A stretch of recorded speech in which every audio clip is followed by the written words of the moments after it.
உங்களுக்கு தெரியாதில்ல, எனக்கிட்ட எவ்வளோ பேரம் பேசியிருப்பாங்க, எவ்வளவு கோடிகளை சொல்லியிருப்பாங்க, எவ்வளோ சீட்டு தர சொல்லியிருப்பாங்க.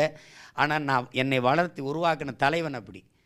அது கண்ணதாசன் ஐயா சொன்னதான், டேய் ஒரே ஒரு தடவை வாழ்க்கையில் நீ சமரசம் செஞ்சின்னா உன் வாழ்நாள் முழுக்க நீ அதான் செய்யணும். ஒரு தடவை செஞ்சிட்டிங்கன்னா, ஒரு தடவை என்கிட்ட லஞ்சம் வாங்கிட்டு கையெழுத்து போட்டிங்கன்னா அவருக்கு பண்ணி கொடுத்த மாதிரி நமக்கும் பண்ணி கொடுங்கம்பா. நீங்கள் வேறு வழியே கிடையாது, நீங்கள் போட்டு தான் தீரணும். அதே தான் இது. இப்போ நான் தோற்றுறதுல என்ன பிரச்சனை? யாருக்கு நட்டம்?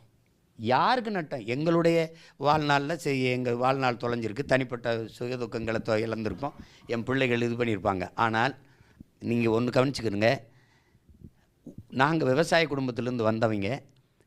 ஒரே ஒரு செடி தான், ஒரு கத்தரிக்காயோ தக்காளியோ நெல்லோ ஒரு செடி வளர்கிறதுக்கு அவரை கொளிஞ்சி அந்த என்ன சொல்கிறது கொள்ளு எள்ளு சனப்பை இப்படி ஏகப்பட்ட செடிகளை என்ன பண்ணுவோம், வெட்டி வெட்டி நிலத்தில் போடுவோம். வெட்டி நிலத்தில் போட்டு அப்படியே மக்க விட்டு அப்புறம் உழுது அதை உரமாக்குவோம். 10-15 செடியை அழித்து உரமாக போட்டிருக்கோம். எதுக்குன்னு கேளுங்க, ஒரே ஒரு செடி நல்லா வளர. நாங்கள் எல்லாரும் செத்து உரமாக கூட போயிட்டு போகிறோம், அடுத்த தலைமுறை நல்லா வளர்ந்துட்டு போகுது. என்ன கிட்டு போச்சு? ஆனால் வந்தான் கருணாநிதியை பார்த்து வந்தவன், ஜெயலலிதா பார்த்து வந்தவன், எம்ஜிஆரை பார்த்து வந்தவன், பேசி வந்தவன், சமரசம் பண்ணால் பிரச்சனை கிடையாது. ஒன்றும்லையா ஓட்டுக்கும் சீட்டுக்கு 2 சீட்டுக்கு பேசிட்டு போயிட்டேன். இப்போ தோத்தா என்ன? எனக்கு தோத்தா என்ன? நான் நிம்மதியாக உறங்குறேன். நான் தோத்தானே போயிட்டேன். என்னை பார்த்து ஏன் பயப்படுற?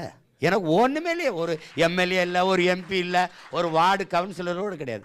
ஆனால் எங்கச்சி தான் கூடாரமாக காலியாகுதுங்கிறேன். நான் வரவே இல்லை, 1000 போலீஸை குவிச்சு வச்சிருக்கிறேன். கூடாரம் தான் காலியாக போச்சு. அப்புறத்துக்கு இல்லை, இது நல்ல பாயிண்ட். நீங்கள் தொடர்ந்து நான் தோக்குறேன், ஆனால் என்னை பார்த்து ஏன் பயப்படுறீங்கன்றீங்க. ஆமாம்.